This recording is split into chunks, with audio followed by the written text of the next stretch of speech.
મહત્વના સમાચાર વિશે સુરતમાં એનએસયુઆઈના નેતા સામે ખંડણીની ફરિયાદ કરવામાં આવી છે। એનએસયુઆઈએ રેડ એન્ડ વ્હાઇટ ઇન્સ્ટિટ્યૂટ પાસેથી 5 લોકોએ 1 કરોડની ખંડણી માંગી।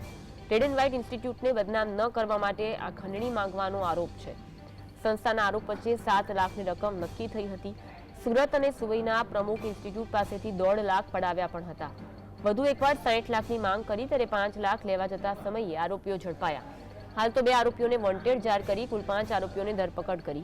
रवि पूछड़िया, प्रीत चावड़ा, धीरेन्द्र सोलंकी, मितेश हड़िया, तुषार मकवाणा ने धरपकड़ करी।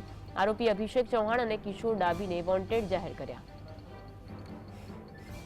अमने 1 करोड़ रुपया नहीं आपो तो तमने 10 वर्षथी वधु सजाना गुनामां फिट करी दईशुं अने अमारे खूब ओळखाण छे। अमारा विविध लोको साथे फोटा छे एम करी अने ए लोको पासे 1 करोड़नी खंडणी मांगी। त्यारबाद रकझकने अंते 60 लाख रुपया आपवानुं नक्की थयुं अने 1,50,000 रुपया अगाऊ ए लोकोए बळजबरीथी कढावी लीधा अने त्यारबाद 20/2/2025 रोज बीजा 5 लाख ज्यारे लेवा આવ્યા હતા ત્યારે આ લોકો પકડાઈ ગયા।